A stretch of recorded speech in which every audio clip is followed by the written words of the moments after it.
I've been posting videos on YouTube for a few years now, and while I can't always predict which stories will be a hit, I can usually tell when a story's gonna get me a whole lot of angry comments. And just to be clear right up front, this is probably gonna be one of those videos. In fact, this might be the most politically controversial take I've ever shared on this platform, and there is a solid chance that even some people who usually find my analysis to be worthwhile might get a little angry with me by the end of this video, because I am about to lay out my argument for something no politician will champion, something Reddit would lose its mind over, something that my wife told me is ludicrous. I'm about to tell you why the United States military, with its $850 billion annual budget, needs to see a significant increase in funding to maintain its strategic and tactical edge in the years ahead. I know that you don't like it. All I'm asking is that you hear me out. Because America's defense expenditures should be dictated by the threat environment that the force is operating in. You can't do it the other way around and start with a budget and then decide which threats to address. So let's talk about why America's massive defense budgets just aren't enough anymore, and why they may not even be as massive as you might think. I'm Alex Hollings. Welcome to Firepower.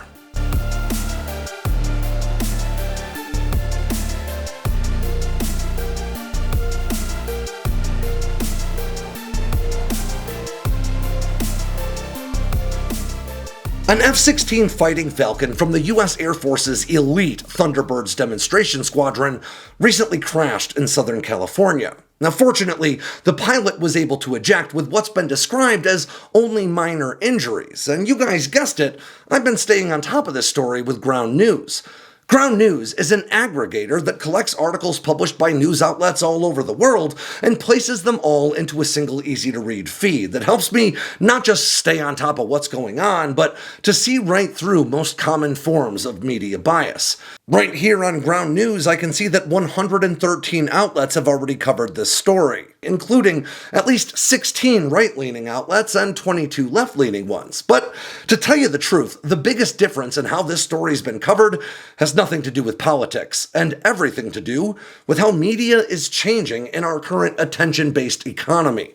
Some outlets, like this one, are sticking to a traditional just the facts approach with headlines like, "Pilot ejects as F-16 fighter jet crashes in California." But many other outlets turn to much more dramatic or even sensationalized language meant to grab your attention, with headlines like, "U.S. Air Force F-16 jet bursts into flames during training in California." And Ground News also shows you vital information about each outlet along with their headlines, like their political bias, factuality rating, corporate ownership, and even government affiliations.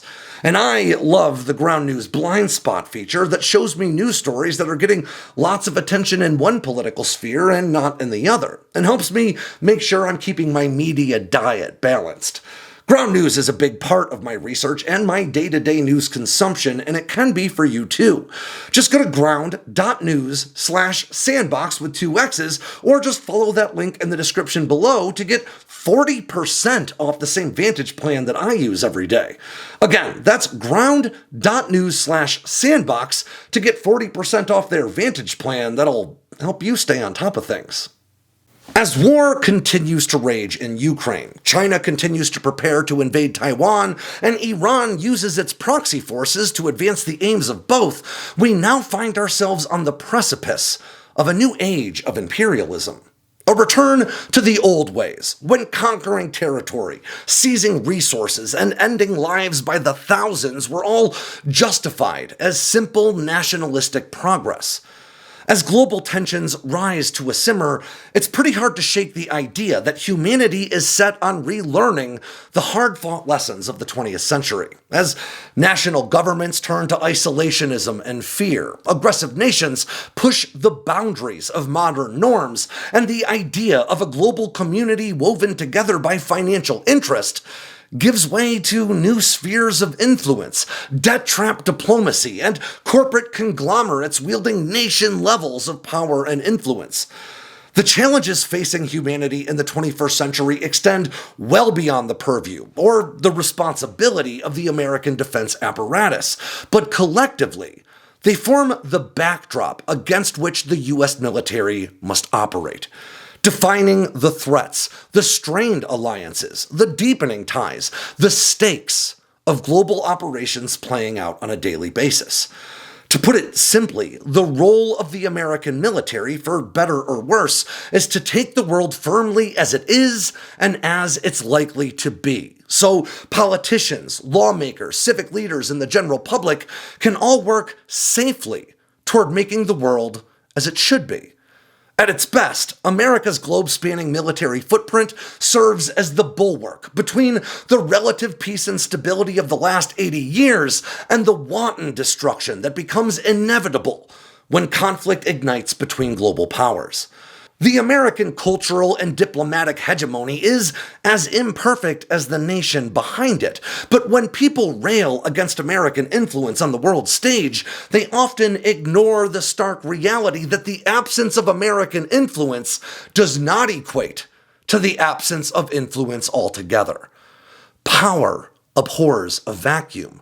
And as America's global footprint recedes, modern imperial powers like China and Russia quickly move to take its place, often bolstered by other totalitarian regimes like Iran and North Korea. That is to say that America, as deeply imperfect and even unpopular as it often may be, remains the arsenal of democracy. The one nation with the might and the resources to stare an entire group of aggressive and powerful states in the eye and make them blink, often preventing conflicts with the threat of force before they can even begin. Popular or not, this is what has created the relative stability between global powers that has reigned for nearly a century now. But the times, they are a-changing. The opening line of the 2024 Commission on the National Defense Strategy report, penned by a bipartisan congressionally appointed group, lays this out in plain language. I'll quote it now. The threats the United States faces are the most serious and most challenging the nation has encountered since 1945, and include the potential for near-term major war. It goes on to conclude simply that the American military is, quote, not prepared today for such a fight. Now, as the report lays out, China, Russia, Iran, and North Korea have demonstrated increasing levels of both overt and covert cooperation in recent years, even as their own individual conflicts have strained their ability to provide direct support to one another at times. These nations have widely disparate aims, cultural norms, and economic interests, so much so that the idea of them establishing a formal military alliance was long dismissed as just too many cats to herd. But America's, again, imperfect approach to enforcing the international norms and rule of law that have become not just the basis for modern diplomacy, but the economic lifeblood of the developed world, has given these four authoritarian states a common enemy. Their goals may be different, but the one thing Xi Jinping, Vladimir Putin, Kim Jong-un, and Ali Khamenei all share is that American bulwark, that arsenal of democracy that's standing right in their way. As the Mitchell Institute points out in their own analysis, these nations wouldn't need to unify to overwhelm America's force projection capabilities. They could each ignite their own regional conflicts to have the same effect. As that bipartisan 2024 commission put it, quote, this new alignment of nations opposed to U.S. interests create a real risk, if not likelihood, that conflict anywhere could become a multi-theater or global war.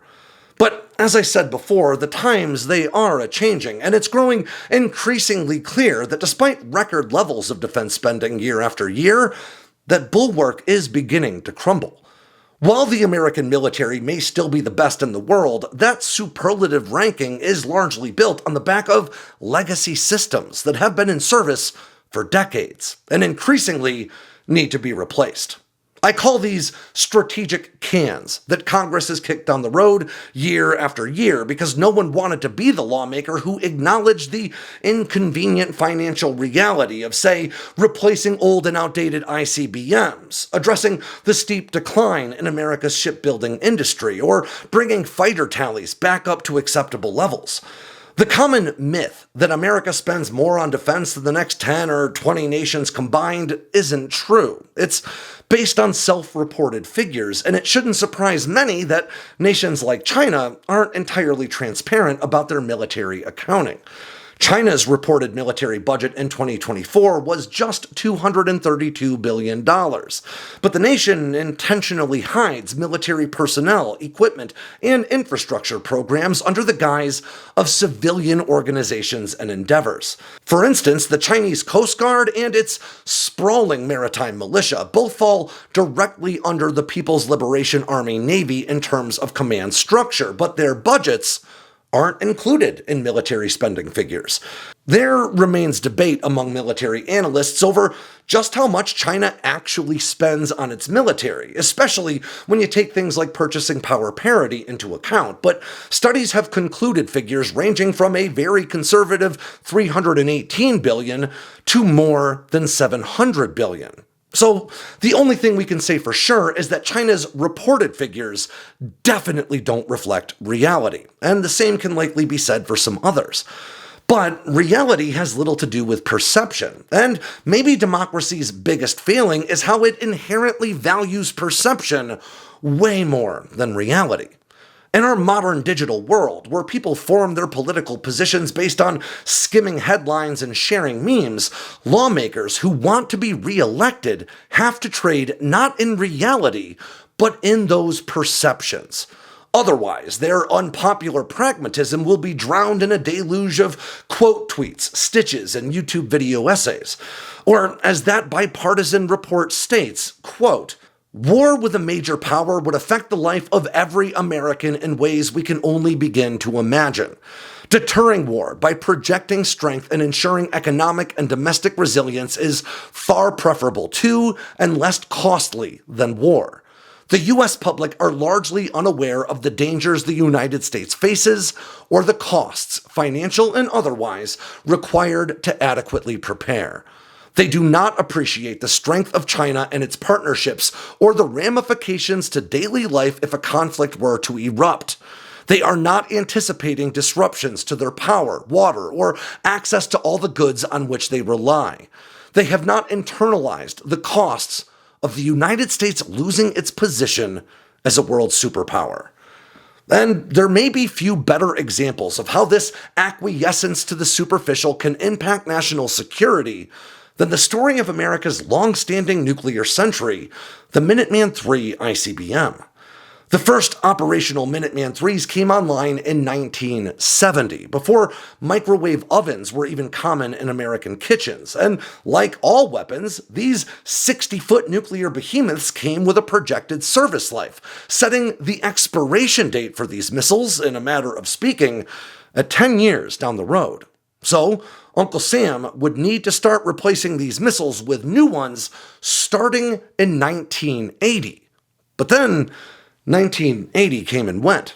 Efforts to replace the aging weapons started and stalled, mired in political turmoil, and like a night watchman standing a post with no relief, the Minuteman III stayed on duty. Then in 1991, 11 years after the end of the Minuteman III's intended service life, the Soviet Union fell, kicking off a decade of American global supremacy so robust and unchallenged that the perception of the American people and, as a result, its lawmaker class was that the days of worrying about things like nuclear war, national security, or threats on the horizon were all at an end. America tricked itself into believing that the fall of communism meant it had won the last great conflict, with Minuteman IIIs looking on silently from their launch complexes in the Midwest. Another decade passed without lawmakers funding a replacement for the rapidly aging Minuteman arsenal. After all, who wants to answer hard questions in the press about earmarking billions of dollars for new missiles when there wasn't a Soviet boogeyman to aim them at anymore? And then, on September 11th, 2001, America and its defense priorities would pivot sharply under the weight of the collapsing World Trade Center. What followed were 2 decades worth of asymmetric combat operations that soaked up much of the funding that would have otherwise gone toward fielding replacements for old and outdated systems like, the Minuteman III. And now, here we are, 45 years past the deadline to start replacing these nuclear relics, facing the harsh reality of no longer being able to sustain or support the dated technology found inside them. And now, with no choice but to replace the Minuteman arsenal before they become little more than doomsday paperweights, the effort to replace them has already gone more than 80% over budget, reaching as high as a projected $140.9 billion. That's enough to buy more than 1,400 F-35s. But with time running out and no alternatives, the Pentagon has no choice but to just keep pouring money into these silo-shaped holes. And this tragic tale of short-sighted politics and the unfounded belief that America would never face a conventional military challenge ever again is far from limited to ICBMs. Efforts to replace America's aging F-15 fleet of air superiority fighters were slashed, reducing F-22 Raptor orders from an original 750 airframes down to just 187. Plans to replace America's B-52s with at least 132 B-2 Spirits were chopped down to just 21 stealth bombers. Plans to replace America's Los Angeles-class attack subs with 29 Seawolf-class submarines were reduced to just 3. The Air Force's EF-111 Raven aircraft were retired without a dedicated electronic warfare platform to replace them, a capability gap that remains in the Air Force to this day. The Army's RAH-66 Comanche stealth helicopter effort, meant to fill a gap created by the OH-58 that also remains open to this day, got the same axe. The list goes on, and while many of these programs faced their own internal challenges and setbacks that made their cancellation maybe a bit more appealing, the overarching theme remains the same. America was more interested in a peace dividend than it was in deterring near-peer aggression in the future. And now, 34 years after the fall of the Soviet Union, those chickens are coming home to roost. The platforms we aimed to replace in the 1990s are largely still in service today, having spent 2 decades being ridden hard and put away wet across the combat theaters of the global war on terror, and are now reaching the ends of their useful service lives, often aging out of service before replacements can even be fielded. The U.S. Navy, for instance, has a long-standing goal of increasing its ship numbers from today's 295 to an intended 381 ships, but current projections instead show the Navy's fleet numbers shrinking by a dozen vessels between now and 2027, as older warships retire faster than new ones are built. And that was before the recent cancellation of the Constellation-class frigate program that was once expected to yield dozens of new ships. According to the Congressional Budget Office, actually achieving the Navy's force structure goals would require a massive increase in funding, an investment of roughly $40 billion a year, every year, for the next 30 straight years, which would equate to increasing the Navy's annual budget moving forward by about 46%. The U.S. Air Force is facing similar arithmetic challenges. Threat environment analysis conducted by the Pentagon shows the need for an active fleet of 1,558 manned fighter aircraft in order to sustain its current operational tempo with low risk. That's some 300 more fighters than its current tally of 1,271, which, it is important to note, includes jets that would be of little use in a near-peer fight, like 162 A-10 Warthogs, bringing its more realistic fighter figure down into the low 1100s. Likewise, increasingly dated F-15Cs and Ds are being reduced to just a handful of Platinum Eagles kept in good working condition for the Homeland Defense mission. Its younger air-to-ground focused sibling, the F-15E Strike Eagle, will see its numbers drop from around 133 aircraft today to just 78 by 2028. In fact, the the Air Force has requested retiring some 258 aging fighter aircraft in 2026 alone, including those 162 A-10s, 62 F-16s, 21 F-15Es, and 13 F-15Cs and Ds. Though, admittedly, it currently looks like Congress might not allow the retirement of those A-10s or those Strike Eagles. The idea behind this is divesting to invest, or cutting funds from these older aircraft to fund the development and purchase of new ones. But operational requirements are not reducing alongside aircraft inventories, resulting in more wear and tear on the aircraft that remain. In the meantime, Boeing is currently building F-15EX Eagle IIs for the Air Force at a rate of fewer than 14 per year at this point, with plans to increase that capacity to 24 per year in 2026.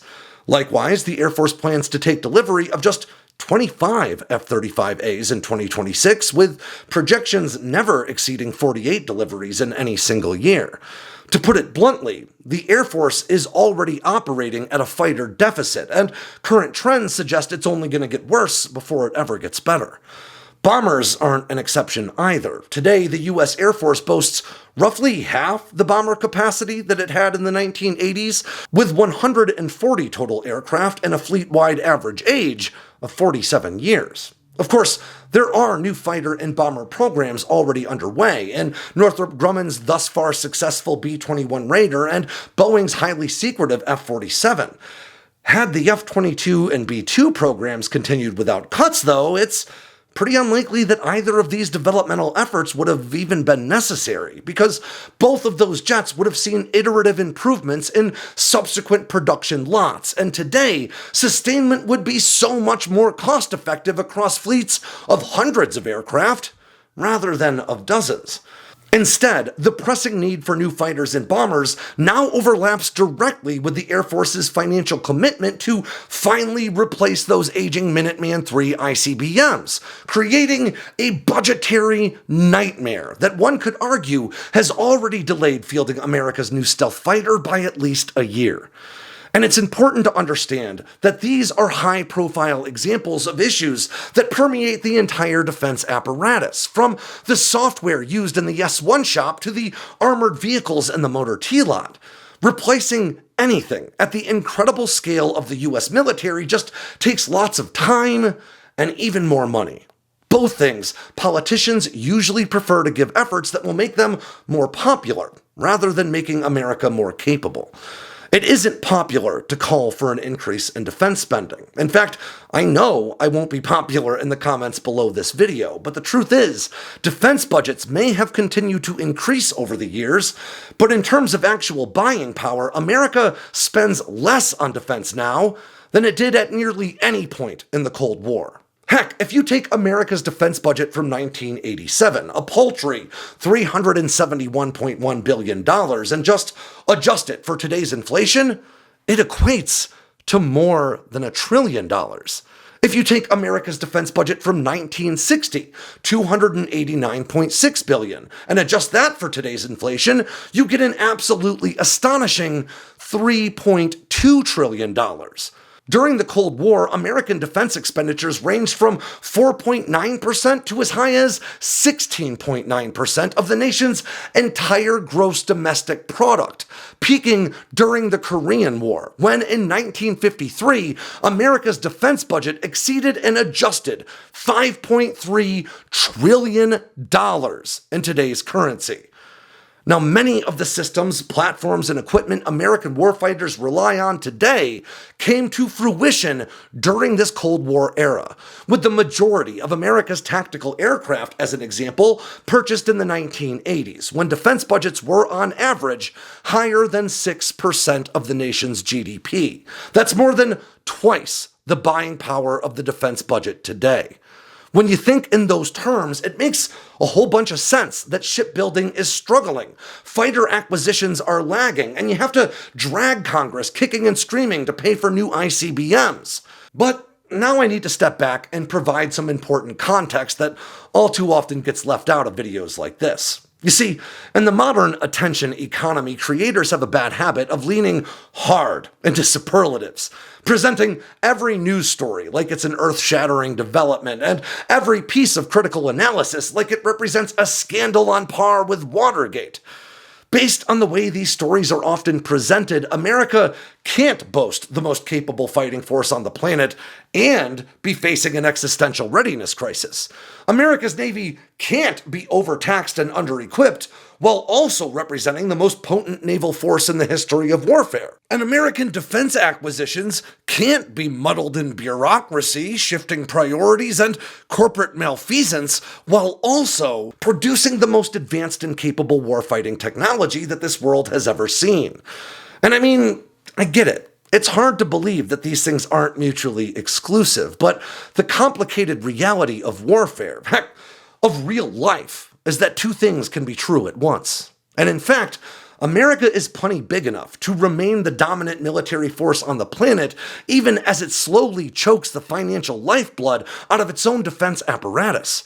So rather than coming away from this video with the perception that the American military empire is crumbling, you should instead see my warning as something akin to a plumber, telling you that the dripping pipe in your basement needs immediate attention. In the grand scheme of things, I acknowledge that that dripping pipe is not a particularly big deal. Your house still has plenty of capability and capacity to provide shelter to your family. It still has heat to keep you warm, internet access to stream Netflix, and a comfortable bed for you to sleep in. From where you sit today, that leaky pipe just isn't as pressing a concern as your next deadline at work or arguing with your spouse about who should take out the trash. But if you ignore the plumber's advice and just leave that pipe to leak, well, that small problem will grow into a much bigger one. Water damage, black mold, and a bunch of expensive repairs. The American military's financial strains, like that leaky pipe, aren't having an unmanageable impact on day-to-day operations. And today, there's still no real debate about which nation's military is the most dominant, capable, or technologically advanced. But then, leaving that leak unchecked, or allowing America's military advantages to wane, can very likely lead to much bigger problems. And going to war is always more expensive than deterring it. When assessing America's military, we can't use the same rubric we do for other nations. Fair doesn't exist in the macro scope of geopolitics or human survival.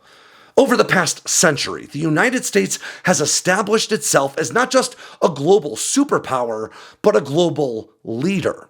And anyone who's ever led a team in high-stakes environments will tell you that the responsibilities of the job often tend to outweigh the benefits. Good and effective leaders often carry more than their own load. They take on greater challenges, sometimes even greater risks, and they do so because they know bearing that added weight of leadership also gives them the opportunity to shape outcomes, to directly affect the big picture, and on a long enough timeline to benefit from successes alongside your team. America, for all of its flaws and shortcomings, has been that leader for the better part of a century. And as I told you earlier, America does not cede power or influence to a vacuum. Other powers are always waiting in the wings to take up the mantle. And that means America has to make a choice about the type of future it hopes to bring to fruition. And being in the position to make that choice is unique to the role America has built for itself as the world's only reigning superpower today. If the world is going to labor under the influence of a globe-spanning hegemony, if ocean trade routes are going to be policed by a naval power, if conflict is going to arise between nations over territory, resources, or ideologies, which global hegemony would we prefer?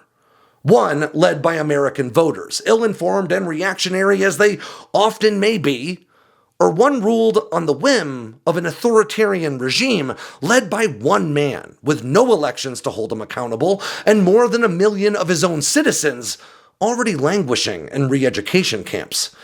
The fact of the matter is, the world as we know it was built on the back of America's ability to project power the world over, an ability that was not ordained by God, but was built at an enormous expense.